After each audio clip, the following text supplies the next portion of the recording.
has taken over. Let's go. It's Ferrall. Coast to coast. Steaks, chicks, stacks. You and I are going to make a lot of money. It's Ferrall, coast to coast.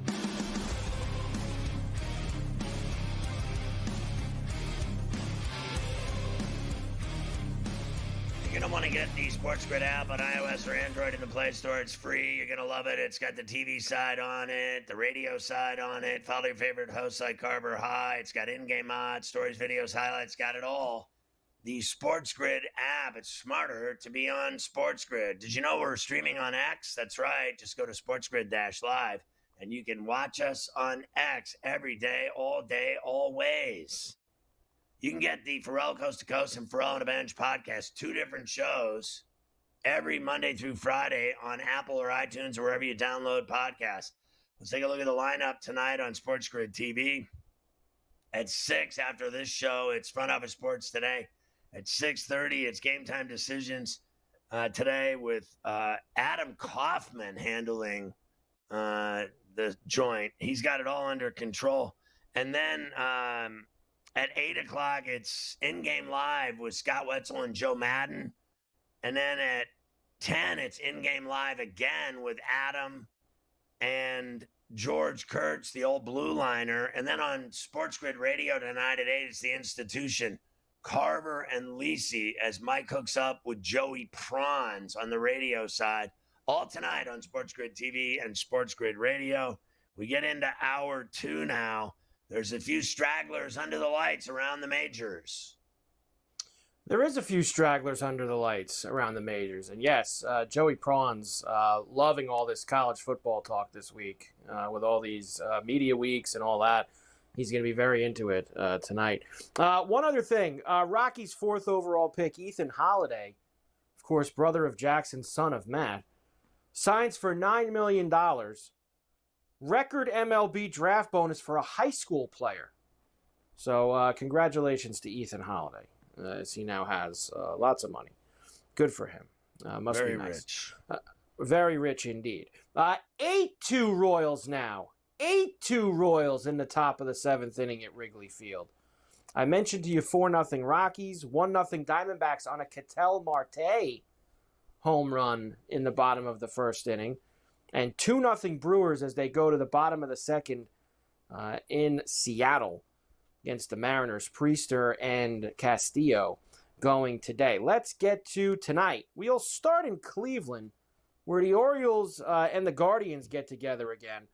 Zach Eflin and Slade Ciccone tonight. Minus 130 for the Guardians, who are now back to 500 at 50-50.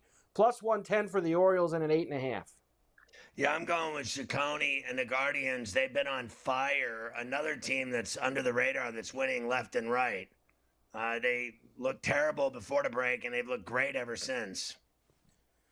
They certainly have. Meanwhile, in Philadelphia, the Phillies are going for the sweep against the Red Sox. Lucas Giolito, who we talked about before, does get the ball tonight against Jesus Luzardo. Minus 150 for the Phillies. Plus $1.25 for the Sox and an 8.5. You know, the Phillies are winning, and they're going to sweep them, and Luzardo's going to get it done, and then Giolito's going to get more death threats after the game. I hope not. I hope that everybody stops giving the death threats to Lucas Giolito and all the other players, hopefully. The Yankees will try to win the series in Toronto against the Jays and pick up a game. Max Fried back tonight. We have not seen him since before the All-Star break when he had that little blister issue. The Basset Hound going for the Jays. Minus 145 for the Yanks, plus 120 for Toronto, and an 8.5. I'll take that plus 119 with the Basset Hound. He never loses at Rogers Center. He's undefeated at home. You heard Morency, 7-0. The guy's night and day when he pitches in that ballpark. I'll take him to upset Fried and the Yankees. There you go. White Sox in Tampa. Rubber match of the 3-game series here. Remember, Scotty, after this game tonight, Tampa, see you later. 25 out of 33 on the road. Starting after this game tonight in Tampa against the White Sox, Jonathan Cannon and Taj Bradley minus 210 for the Rays, plus 175 for the Sox, and an 8.5. Yeah, I like the Rays on the run line at minus $1.06, and Bradley to get it done tonight at Steinbrenner before they ship off. And the A's and the Rangers in Arlington again. J.P. Sears and Roebuck against Patrick Corbin, minus 135 for Texas, plus $1.20 for the A's, and an 8.5. I love the over 8.5 in this one. Both of these guys give up lots of runs. I still like Texas to win the game. I like Texas as well. Man, J.P. Sears and Roebuck has allowed 21 homers in 101 innings this year. He has been tattooed so far this season. All right, let's get to some long balls before we move away from the baseball. Everybody loves tater time on a Wednesday night. I'm going to start in that A Ranger game. No, I think we could probably find some Rangers against J.P. Sears and Roebuck if you find some good prices. But I actually like Rooker as well tonight against Patrick Corbin. Plus 300 for Rooker. He'll be the low end for us this evening. Gunnar Henderson against Slade Ciccone. Plus 4 Bills in Cleveland. Austin Wells tonight against the Basset Hound at plus 450.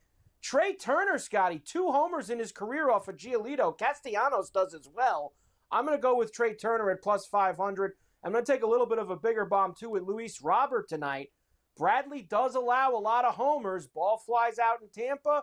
Pretty good price. Hopefully Robert could muscle one out for us at plus 520. Rooker, Gunnar, Wells, Turner, and Robert. Taters this evening. Tater time. Fantastic. Everybody loves long balls. There you go. Baseball for us here tonight. All right, I'm going to start with this because I got so much college football to do that if I could at least slide the Big Ten commissioner in before we go to break here, then we could just get right back with Signetti when we come back from break. So, of course, Big Ten Media Week in Vegas. Here is Tony Petitti, who's been the commissioner now for a couple of years. College football playoff format's been the big talk and all these things. Let's hear what his take on it is. With respect to format, the Big Ten has been consistent in its strong preference for a playoff system that allocates spots based on conference standings and the results of play-in games. We want to better connect the regular season and the postseason. A critical goal of any postseason format, regardless of sport, is to keep as many teams alive as deep into the season as possible. We want more conference games to matter in November. Also, the playoff format should not function as a disincentive to schedule tough non-conference games. As we said throughout this process, we are open to considering any format ideas that come from our colleagues or the CFP staff.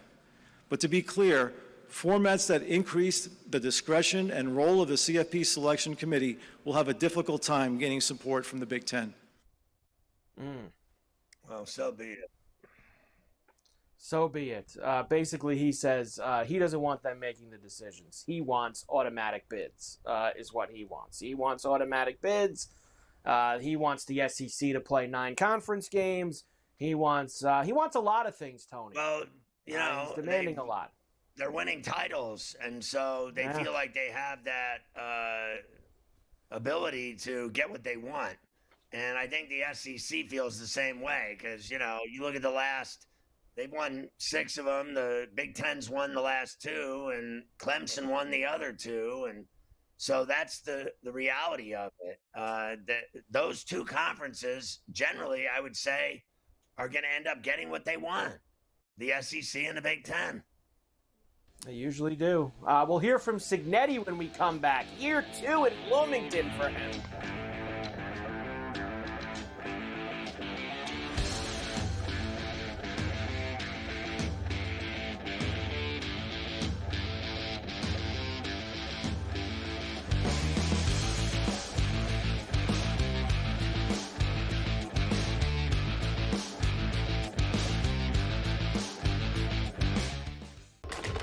Enter into the magical world of McLuck.com, where even the smallest of spins can win real cash prizes. Adventure into over 1,000 of the best Vegas-style slot games. So what are you waiting for? Unlock your free welcome offer today. Join the fun where winners play and players win.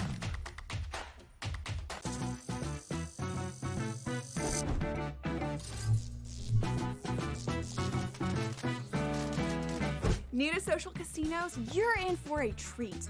Most online casinos offer bonus cash or coins just for signing up. That's your own little participation trophy. Now, go get lucky. See you in Las Vegas. Let's get lucky. Aaron Judge is great, but if you want to talk about full contributions to a team, maybe I'm biased as a former catcher myself, but I think Cal Raleigh's working a little bit harder than everybody else, and I think Cal Raleigh should be right in this thing. If he sets that single season home run record for a catcher, I think that's probably what it's going to take for him to overtake Judge. I don't think it's impossible for him to get there. I think it's unlikely. Fantasy Sports Today, only on SportsGrid. The tennis players are just the worst. They're just the worst. I do that after I get a parlay. I'm falling to the ground. I'm excited. I'm like praising the Lord. Win a parlay. Come on. They're allowed to celebrate. I'd rather, it's okay if you hit a parlay, yes. But if you win the match, no. The player can't do that. The bettor can. It's as simple as that. In-game live, only on SportsGrid.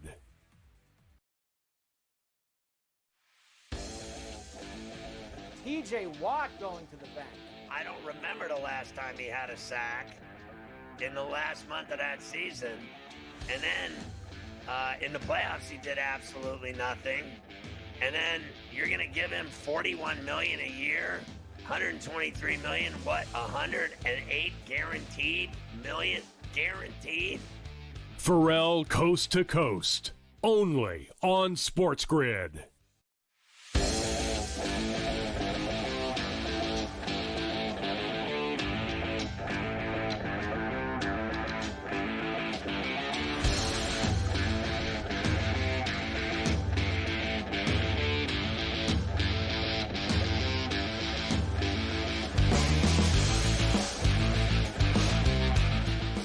I'll say this much, Mike. Signetti's got stones. I mean, this guy comes right out with it, doesn't he? He really does. He does got stones. Of course, year number 2. He basically made the point that it was the best year of Indiana football ever last year, and there is a lot to build on. He's ready for year 2 in Bloomington. So we had better looking athletes walking through the doors. And, okay, now that's all done. Last year's done. You know, all the Coach Signetti pictures in the building on game day, get them off the walls, you know, all that stuff. Everything's earned, not given now, okay? Nothing good in life comes easy. What's cheap won't last. What lasts isn't cheap, all right? You got to pay the price every single day and do it consistently. And when you're good, then you got to have that burning desire to be great, all right? Because 98% of this game's between your ears. Next question. We like this guy. He is. Kurt's good. He's pretty good. So remember last week we did the story that they canceled a future home and home with Virginia in order to schedule some FCS opponents. Ferrall State and a couple of others they're going to be playing instead. So Kurt was asked yesterday, why did they do that? Why did they cancel these games with Virginia? Let's find out. Here's the bottom line, okay? We picked up an extra home game, and we play 9 conference games. You know, the 2 best conferences in college football, any football guy that's objective will tell you, is the Big Ten and the SEC, all right? 12 of the 16 SEC teams play 3 G5 or an FCS game. 12 of those teams play 36 games, 29 G5 games, and 7 FCS games, and 1 less conference game. All right? So we figured we'd just adopt SEC scheduling philosophy. You know, some people don't like it. I'm more focused in on those 9 conference games. There you have it. I mean, you got to just love him. He's something else. And they've needed that there, I'll tell you. I mean, they have been, since 67 going to the Rose Bowl. Bill Mallory's the only guy that ever won, that ever did anything. Lee Corso didn't win there. I mean, I guess he had some moments, fair enough. But the reality is they haven't won. And now this guy comes around and wins 11 games, and he can say whatever he wants, and people are going to listen. And he's got, he's cocky. He's got bravado. He's not afraid of anybody. He's not afraid of any game, and it's paying off for Indiana football because he said it. You heard him earlier. He said, we got better athletes now because of it. He certainly does. Here's the Indiana numbers for this coming season. 8.5 is the win total. 150 to 1 to win the national title, plus 590 to go back to the college football playoff, 49 to 1 to win the Big Ten. I will tell you, the schedule this year is a little bit different than last year. Off the top of my head in conference, I can tell you that they have 2 really tough road games. They go to Oregon and they go to Penn State. 2 tough road games for Indiana this year. Yeah, they'll go to Eugene and lose, and they'll go to Happy Valley and lose. I mean, Penn State's loaded, and they were, deep in the playoff, and Indiana wasn't. Notre Dame beat them. So, but the reality of it is, when it was all said and done, Indiana lost by the fewest amount of points of anybody in that playoff to the teams that made it the furthest, right? So, I think that it's possible they could win 9 games, and I think that those 2 games are losses based on who they're playing, not just because it's a long road trip or whatever. I mean, Oregon's a tough place to play, and so's Happy Valley. They're better teams, and like you said, they're really tough places to play. Now, I think that it's, because of what he just said, they're adopting the, little joke he made, they're adopting the SEC model of scheduling. You get off to that nice runway 3-0, right? With Old Dominion, Ferrell State, and Indiana State at home the first 3 games. It's a nice little runway to prop you up to 3-0. But then you gotta make it happen in the conference. They play Illinois, Iowa, Oregon, Michigan State, UCLA. Then it gets rolling for them after those first is their 3. quarterback, right? So yes. What's his name, Mercado or something? Yeah, Mercado. Yeah. Okay, he's gonna be the quarterback. Let's see what he's made of. I thought the kid Rourke was fantastic. I think Cignetti, his offense, he's always had a creative offense like Lane Kiffin. He's always won wherever he's been. He's always put up tons of points. So the kid Rourke, I thought, lit it up for them. I thought he was a great quarterback at Indiana. And now let's see what Mercado can do, if he can do something with it. Yes, indeed. Next, let's hear from Ryan Day, of course. As the Ohio State Buckeyes won the national title last year, Day says they are ready for more. But Texas game is, 39 days away from right now, and the team that we have currently, wants to leave their own legacy behind. And they made that clear a week after the national championship game, and some of the comments that they made. And we've said it before, we're not defending national champions because we're not defending anything. They can't take the trophy away.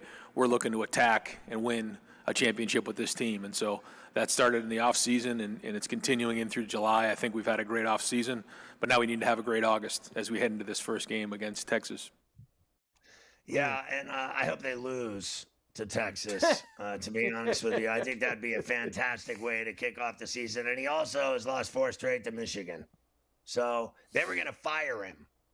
And then they won the national championship. He's 70-10 at Ohio State. He should not be fired. Every time he loses to Michigan, they want to fire him. It's the same kind of craziness in college basketball, like at Kentucky, et cetera, where they think they're going to win every single game they play and win the national championship every year. It's ridiculous. But they got a whole new team, whole new quarterback. They still have Smith, which is a problem for everybody. That kid's the best receiver in college football. And we'll see if this kid Sayin can get him the ball. Look, Arch Manning can the game is at Columbus. So, as usual, a nice cushy home game at the Shoe for the Buckeyes. They're hard to beat in that stadium.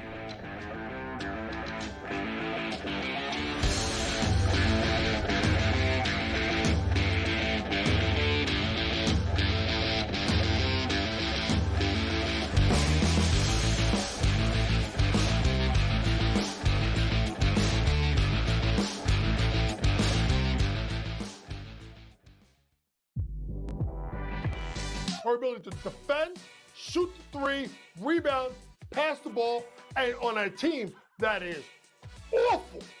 Awful. Right now, trending to get the #1 overall pick if they win the WNBA lottery. Possibly to draft her buddy AZ Fudd. Maybe.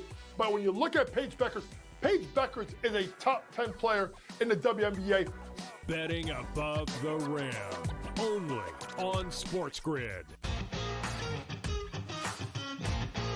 Against him, I'm not surprised that he had no back down in his game, because he is a player that plays with confidence and swag, and it was really cool to see him get the job done, and the emotion at the 18th green with the interview with Amanda, especially for like a really kind of like, Jersey boy. Tough to see a little emotion with the gold necklace. You're like, oh, what's going on here? Yeah, sure. that was super cool. The Smiley Show, only on SportsGrid. TJ Watt going to the bank. I don't remember the last time he had a sack in the last month of that season. And then in the playoffs, he did absolutely nothing. And then you're going to give him $41 million a year, $123 million, what, 108 guaranteed million guaranteed? Ferrall Coast to Coast, only on SportsGrid. Paige Beckers, ready folks, is a top 10 WNBA player right now. You ever heard of the band Gladys Knight and the Pips? Yeah, it's Paige Beckers and the Dallas Wings. That's what she's got. Know what that means? She's got nobody. Enrique Wumwale has been awful this year. I don't know if she wants to play there or not. Game time decisions, only on SportsGrid.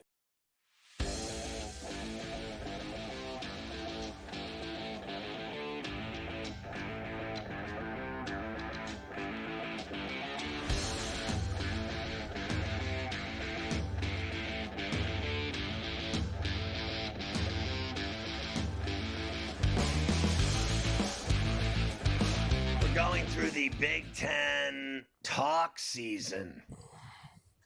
We are going through Big Ten talk season, but can I at least tell you, this Ohtani's on fire right now. Is he now homered, 5 straight games?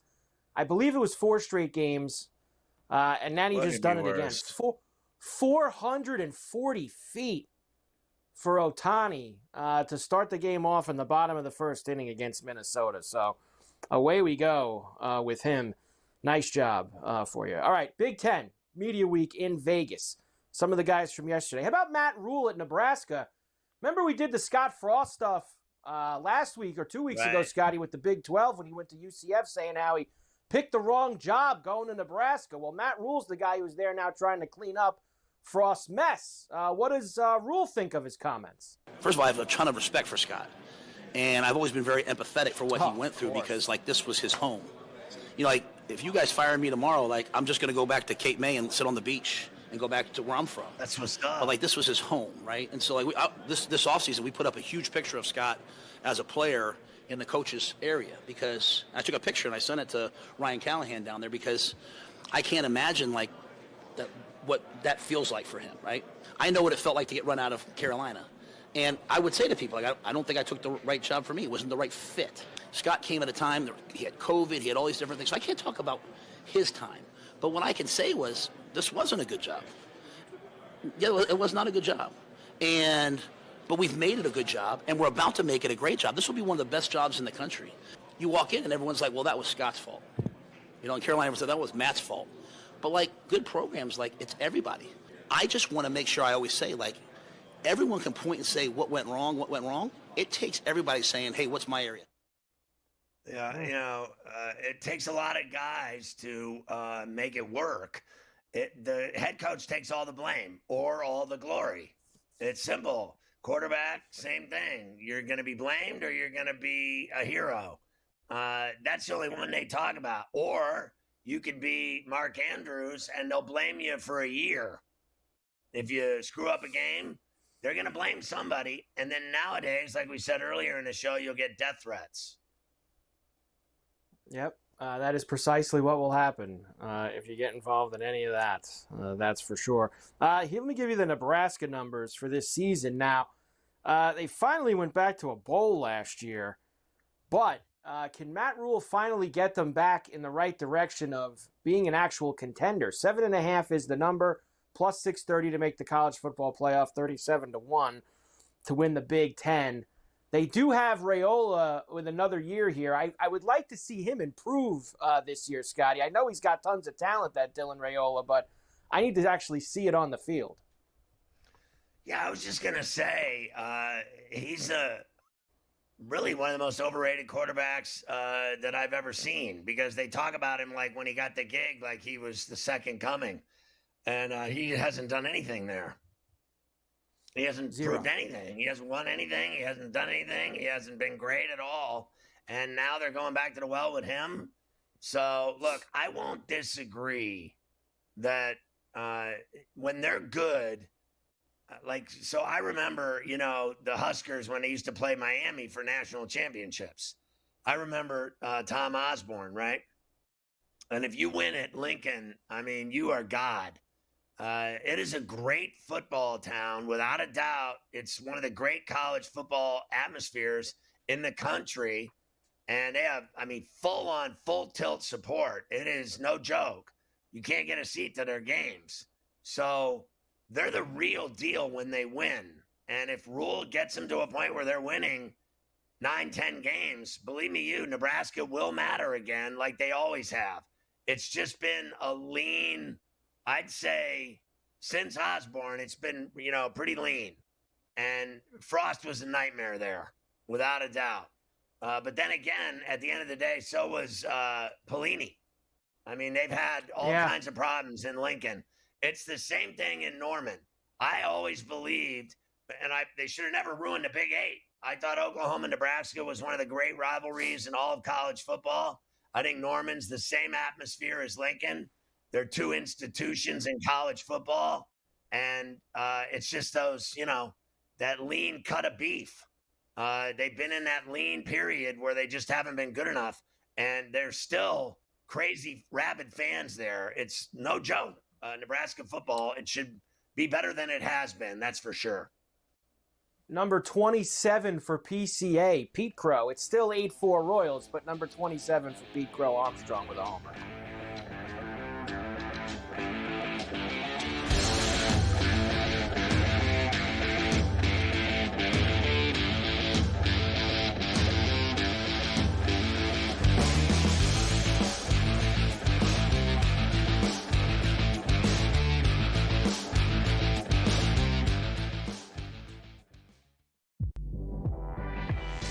Drummond gives you minutes off the bench.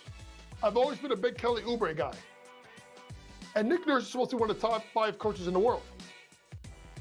You can't tell me that at 12-1, the Philadelphia 76ers aren't at least something you need to consider as a sleeper to make it to the NBA Finals. Betting above the rim, only on SportsGrid.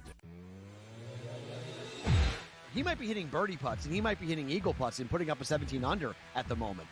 But the way he did it and the way he's doing it, who he's doing it against, I think that's a great point, that the level of competition, the folks he's doing it against, they all fall apart. Scotty's going and running away with it, but no one is keeping pace, and thus it becomes a boring competition. And maybe that's not Scotty's fault. In-game live, only on SportsGrid. I don't have a gaming unit, but I might get one just because of that CFL game. And I'll play Babano online and kick his ass. He could be the Ticats. And I'll be the BC Lions. He could be the Ticats. Be the Red Blacks. Exactly. I'll be throwing bombs. I'll be throwing bombs. Sports Rage tonight, only on SportsGrid.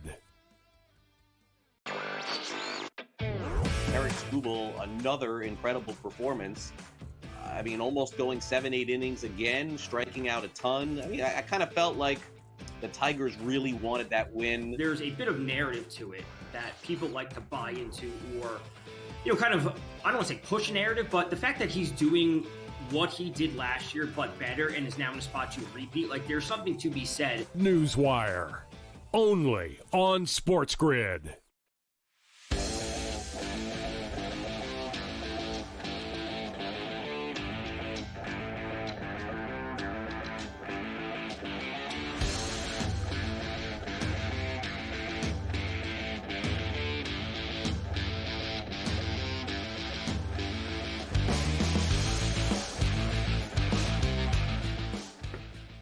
And we are back. Ferrall, coast to coast, here with you, Carver High with you on a Wednesday, a golf Wednesday on C2C. That's right. We're done with the majors, sadly. Open Championship in the books. But now the run to the playoffs begins in the PGA. We've got some LIV to do this week as well.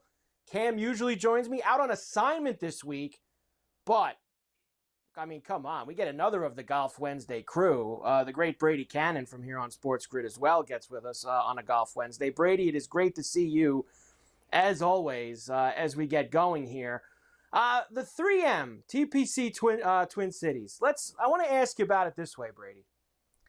Do you look for guys that have been in Europe the past couple weeks, playing the Scottish, playing the Open Championship? You know, you got guys like Gotterup who had high stress through both of those tournaments, who are now flying back to Minnesota to go and play in this. Then you have the other half of the guys who have been around in the jabroni tournaments the last couple of weeks, hanging around in Kentucky and out west that are in it.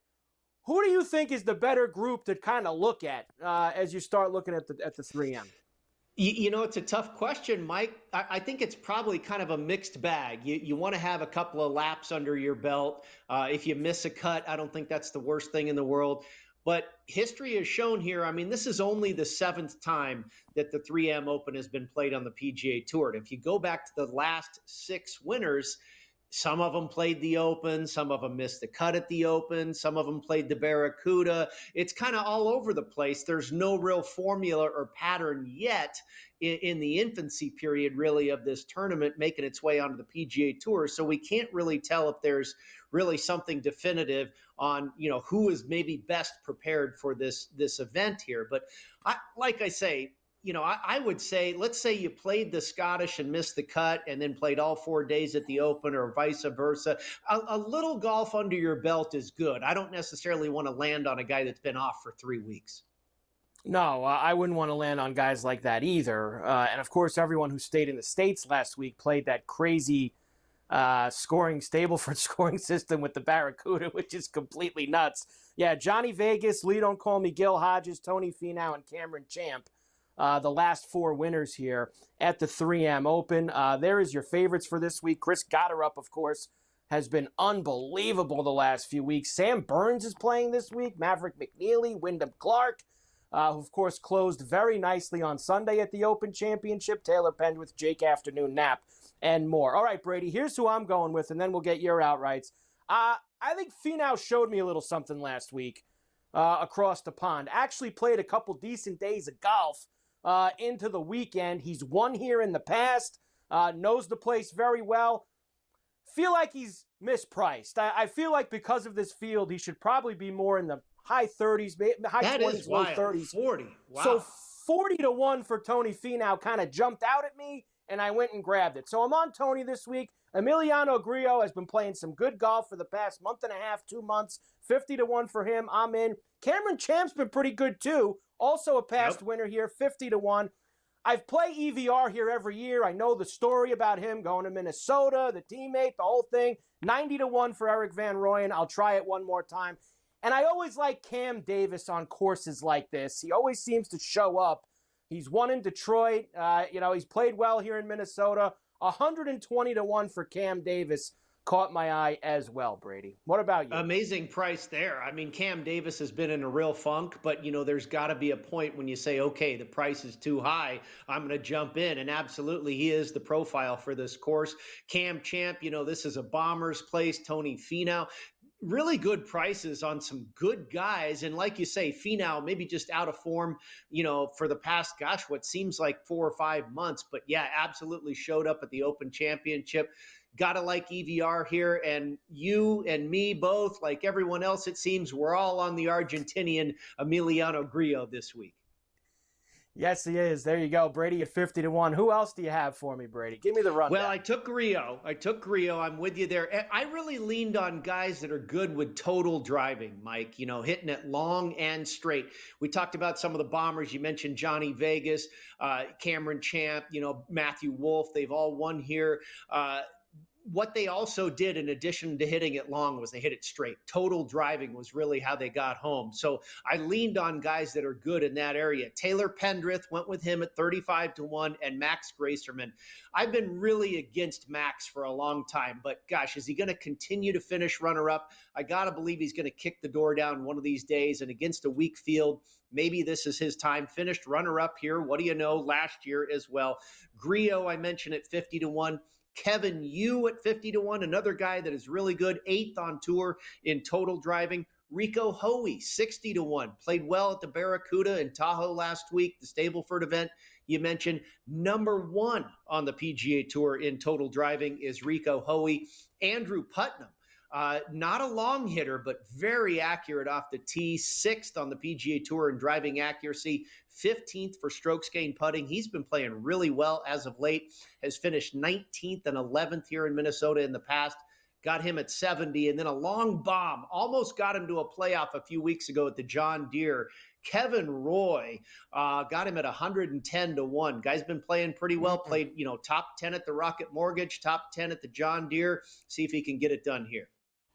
Well, let's see it. That Rico Hoey, Brady, he's going to win one of these softer field / alternate events, it feels like, at some point. He hangs around those boards. Like you said, he's great with the total driving. I could see Rico Hoey finding himself in the winner's circle sooner than later. I'll probably add him with you. All right, placements for me. Sam Burns is here. I think he'll play well. Plus 230 for a top 10. I'm going with it. Jake Knapp, I like the way he's played the last couple months, top 10 at plus 320. I feel like we're getting a little dip finally on Clanton. When Clanton first started, when he finally started getting paid a few months ago, he didn't play very well. And now the numbers have come back down, Brady, to where I think I'm going to start playing Luke Clanton again, especially at a 20, where you're getting him at plus 240. Chris Kirk at top 20 at plus 360. Nice, and a couple of 40s for me. Mark put the Hubbard in the cupboard, plus 140 for a top 40. And a favorite of mine in Cam's, of course, David Skins, Shirts and Skins, a top 40 at plus 210. Nice. I got to tell you, now finish positions, first of all, I took Pendrith and Greiserman off of my outright list and played them for top 20s at plus 160 apiece. Everybody else on my outright list, I played for a top 40 finish, basically at even money or better. So a couple of top 20s there at the top, and then my longer shots for a top 40. Thought this was interesting. The ticket count percentages and what have you at BetMGM. Number 1 in highest ticket count, you guessed it, Chris Gotterup. Number 2, Sam Burns. Number 3, no surprise, Jake Afternoon Nap. Same in handle, Gotterup number 1, Akshay Bhatia number 2, Michael Thorbjornsen third in handle at BetMGM. And then the biggest liabilities, the 3 biggest liabilities for the 3M Open, BetMGM, number 1, Gotterup. He sweeps the board. He's number 1 in every category. Yeah. Jake Knapp and Akshay Bhatia. Everybody's all excited about Gotterup. I'm fading him this week, Carver. I'm going to take him. Too. I'm going to go head on. Yeah, I'm going to take Siwoo Kim in a matchup over Gotterup. Love the kid, but, kind of ascending too quickly here for me. He's got to be tired out after the last couple of weeks. He needs a break. Maybe a nice miss the cut and a couple of beers. Real quick, first round leaders for me. Wyndham Clark, 40-1. Jake Knapp, 40-1. Keith Mitchell's always there on Thursdays at 60. Chris Kirk at 90. Slem and Sammy Valimaki at 100. And Skins again at 120-1. Some first-round leaders out in Minnesota. We're not done, Brady, because when we come back, the usual LIV spot. LIV is playing this week as well. The tractor tournament for them, the JCB, out in the United Kingdom. Of course, Rahm won last year. We'll see who me and Brady like to win this year across the pond. Ferrall Coast to Coast on a Wednesday, a Golf Wednesday. Brady Cannon is with us. We're back on the grid right after this.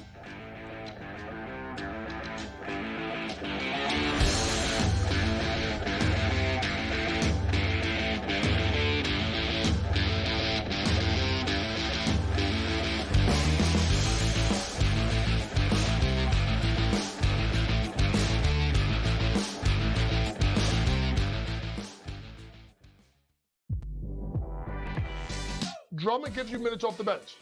I've always been a big Kelly Oubre guy. And Nick Nurse is supposed to be one of the top 5 coaches in the world.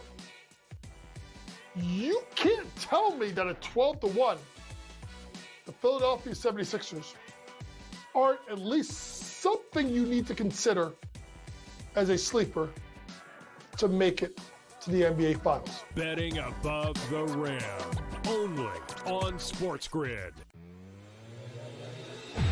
He might be hitting birdie putts and he might be hitting eagle putts and putting up a 17 under at the moment.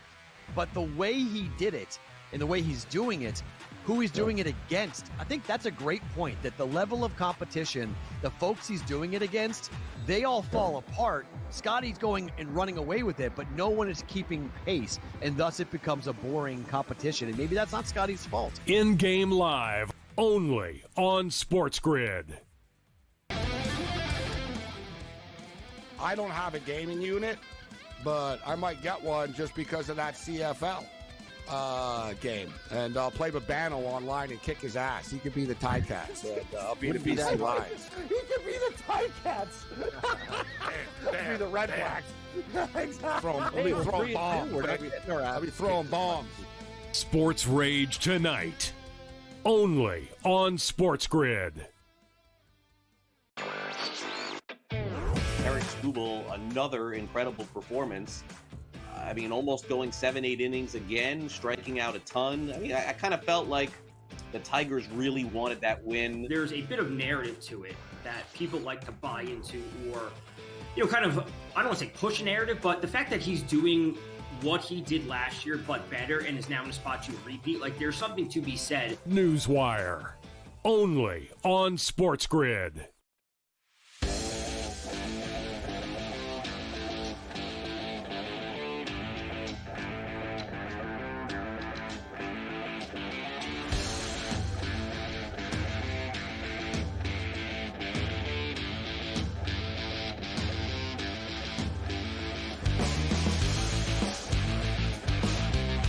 And we are back for El Coast to Coast here on a Wednesday, a golf Wednesday, of course, on C2C. Brady Cannon is with us. We did the PGA with the 3M. Now, LIV also in action this week as they play. I think it's the first time they ever play a week right after a major. That's very rare for them to do. They are in the United Kingdom, the JCB Golf and Country Club in Great Britain, which is basically, kind of smack in the middle of London and Manchester. So whether you went north from London, south from Manchester, it's kind of smack in the middle right there. JCB, it's basically an advertisement for them for an entire weekend. They put all their tractors up there, and the guys have a good time. Rahm won last year. Brady, tell us a little bit about where they're going to be playing this week. Yeah, you're right. As far as the location there, Manchester and London, Staffordshire is where it is. Staffordshire, England, a par 71, a little less than 7,300 yards. So, kind of above average length, not incredibly long, pretty wide fairways. It's on some farmland, and then you have some wooded areas kind of out in the middle of the country. A beautiful place. They built this thing to be a really exclusive club, and succeeded in that. It's definitely a high-end property, and LIV was there for the first time last year. I think it was right after the Olympics, because I remember they stayed on that side, and of course the Olympics were in France there. Scotty with that incredible comeback, and I can't remember. I think you and I both might have been on Rahm, because he played so well in that Olympic golf event. And then Scotty came out of nowhere and clipped he and Tommy Fleetwood. But Rahm, of course, stayed over there, played so well, went on to win. It looked really obvious at that time that he was ready to win for the first time on the LIV circuit after that performance at the Olympics. A lot of elevation change at this golf course, a lot of water. It's kind of like a little bit of an Americanized golf course, maybe kind of like Club Renaissance for the Scottish Open. They call it maybe an Americanized links design, a little bit of an American-like club here in the middle of England. I looked at greens and regulation, scrambling, and driving distance. I don't think you have to be incredibly accurate here. The fairways are pretty wide. You're going to need to scramble. You're going to need to get up and down. The greens look pretty small to me. And the stat that, really got Rahm home last year, and all the guys that were at the top of the leaderboard, was hitting greens and regulation. So that's where I headed down this week in my handicap. Yeah, we know who, obviously, the chalk's pretty much the same every LIV event. Yeah, it although is. there was one name, David Puig has moved himself onto this upper half chalkboard of the LIV now on a weekly basis because you've had guys like Cameron Smith, etc., who have fallen out, usually of the top of this chalk. But, of course, Bryson and Rahm and Hatton and Neiman are almost always going to be the four guys at the top. Puig, Gooch, Patrick Reed, and Abraham Answer also up there, Brady, in terms of the chalk for it. I am going to go this week for my chalkier side. I'm going to take Hatton. Rahm beat Hatton last year, of course. Hatton finished second, so I'm going to go back to Hatton. I like the way he played, of course, in Northern Ireland this past week, plus 650 for him. Probably taking a stab with these other two, Brady. I'm not going to lie, but I like the way Dustin Johnson's played the last couple of months. Like, he was awesome. I mean, at the Open, he putted lights out. He was great. It was great to see. He played well last week. I think he's made the last two cuts at majors, right? Didn't he make the cut at the U.S. Open as well? I think he did. He played the weekend. He had the one LIV tournament out in the Far East where he led after the first two rounds. Right. You know, he hasn't been as bad. Like, people are like, he just shows up and just quit. He hasn't played awful. 33-1. I'm going to take a shot with Dustin Johnson this week over in the UK. And how could you not take Richard Bland in England? I mean, come on. Right. 50-1 for Dick Bland. Let's go, Brady. Good stuff. I love the Hatton pick. He didn't only play well in Northern Ireland, but played really well at Oakmont in the U.S. Open. You could argue he's playing better than Jon Rahm right now, but I went with the defending champ. I went with Rahm at 5-1 because he's played really well. He was even better at the U.S. Open than he was at the British Open, but in both cases, he was great from tee to green, and he just can't hold a putt. If he can ever find a putter, he's going to win again. And here's a place where he's got to be comfortable. He's won here before. And like you said, you know, you kind of have to have one of those guys at the top because they seem to just exchange wins on the LIV circuit, you know, week by week, what have you. So I went with Rahm.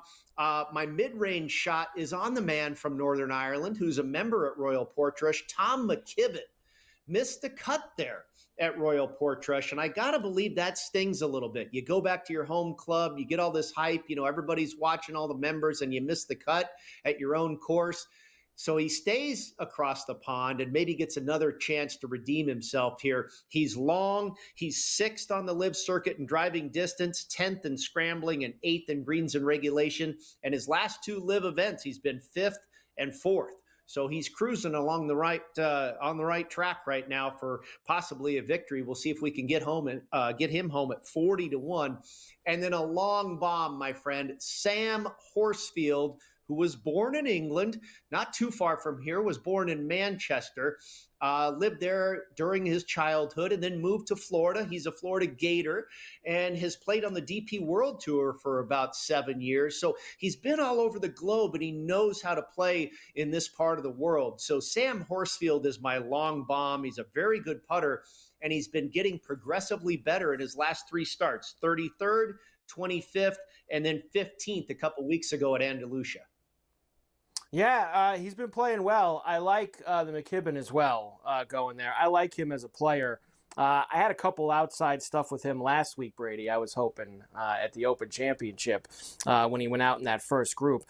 They will have a break for a couple of weeks after this week, and then they'll be in Chicago LIV August 8th through the 10th. So really just a 2-week break. 1 week off, and then LIV will come back for back-to-back weeks, actually. Chicago, we need it, India, you know. No more majors. The more golf, the better. You know, I like this too, Brady. They're kind of going after the FedEx Cup playoffs too. They're like, all right, we'll play some events against the FedEx Cup playoffs. Little competition. They're not just playing during the soft weeks on the PGA schedule. They're actually going after them. Brady, tremendous job. Let's go to the window both in Minnesota and in the UK this week with LIV. Brady Cannon, tremendous job on a Golf Wednesday, coast to coast. Here with you. We'll come back. More to do right after this.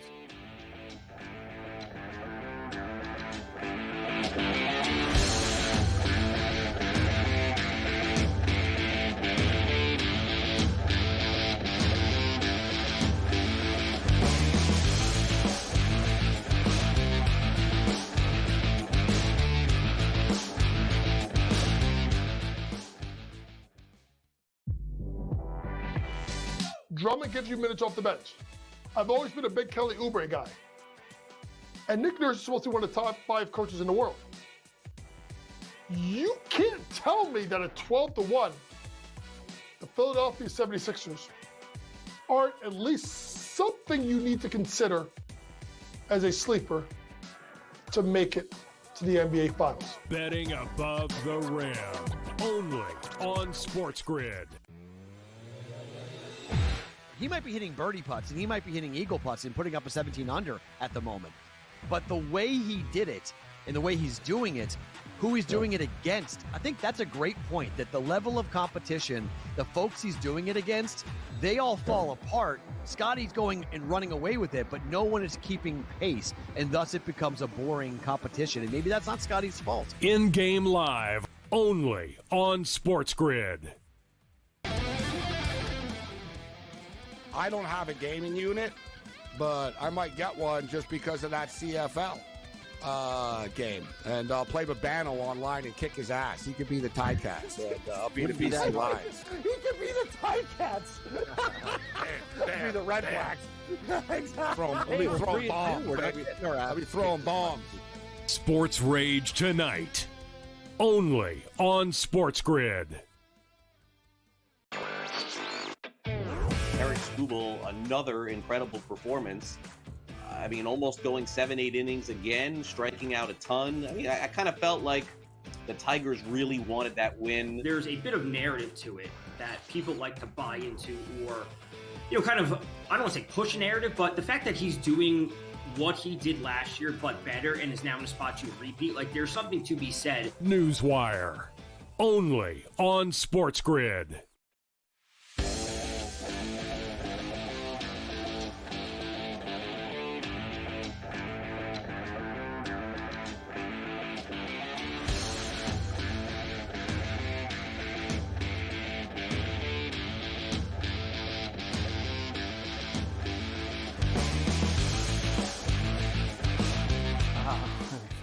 So you've got some big chest coming off of Las Vegas golfer. I do have a little big chest. Let me just finish because I didn't move them down for you. I got two more Big Ten before I get to big chest. Let me finish the Big Ten guys from yesterday. We'll start with Brett Bielema of Illinois. Of course, went with a 10-win, had a 10-win season last year. Things have changed a lot in the NIL age, right? I mean, now kids are getting money, they're getting cars, they're getting everything. Back in Brett's day, Scotty, they were just happy that they got an education. Here's your boy Bielema from Illinois. As a player, I actually was a walk-on that earned a scholarship. And think about that phone call when I called my parents telling them I gained a scholarship, and they were crying on the other line, and I thought they were just happy. But I also realized, that scholarship made a big payment difference in that household that I was raised in. And to now have a system where starting in July, we actually paid our players through PayPal. Holy shit, the world has changed, right? Like, it's just a different world. Yeah, maybe they could Pay them through PayPal. Get a light in the Big Ten press conference, so we can see the coaches. I mean, I thought Day was bad enough. Now it's even worse. Like, it's like they're doing it in the dark. They are in Vegas. They don't have many lights out there. They like to keep it dim out in Las Vegas, so that could be a reasoning for it. They're all for the Strip. They don't have any indoor lights.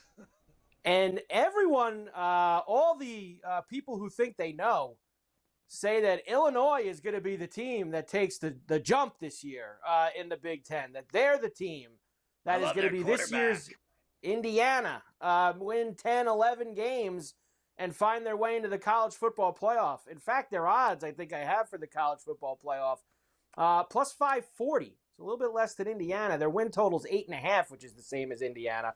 A lot of people think 10 wins for Illinois this year. Yeah, I'll believe it when I see it. I don't doubt. I think they have a good quarterback, and I thought they were tough last year, tough to play. So I think they're the same team. Let's see if they can do a little better.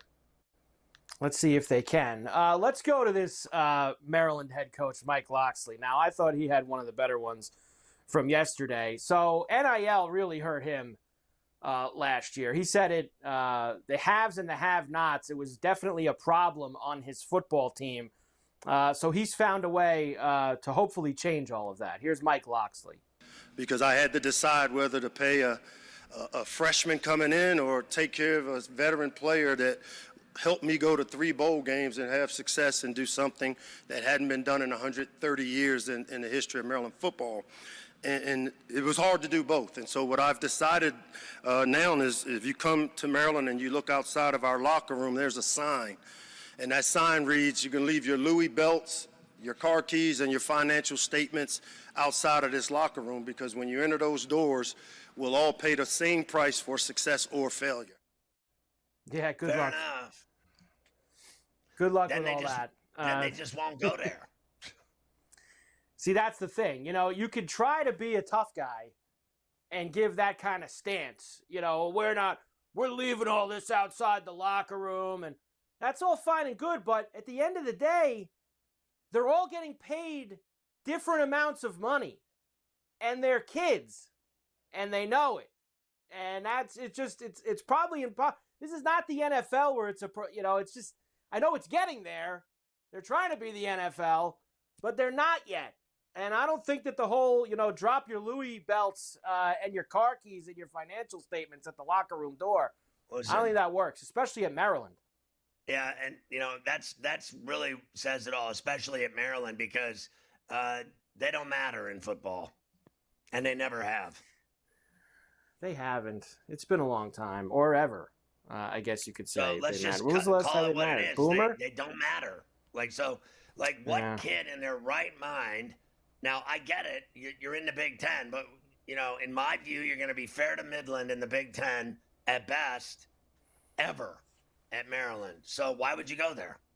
If you had, 4 or 5 choices. I mean, if you're good enough to play in the Big Ten and good enough to play at Maryland, you're good enough to play at Indiana or at Illinois or at Penn State or maybe even Michigan or Ohio State. If you're good enough, if you're big enough, talented enough, fast enough, blah, blah, blah. Or you go play somewhere else, ACC, SEC, wherever it is. If you're good enough to play there, why would you play there if they're not going to pay you more than some other school that's just as good or better? It's real simple. They don't win. Maryland, to me, it's always been, for me, basketball at Maryland, and that's about as far as it goes.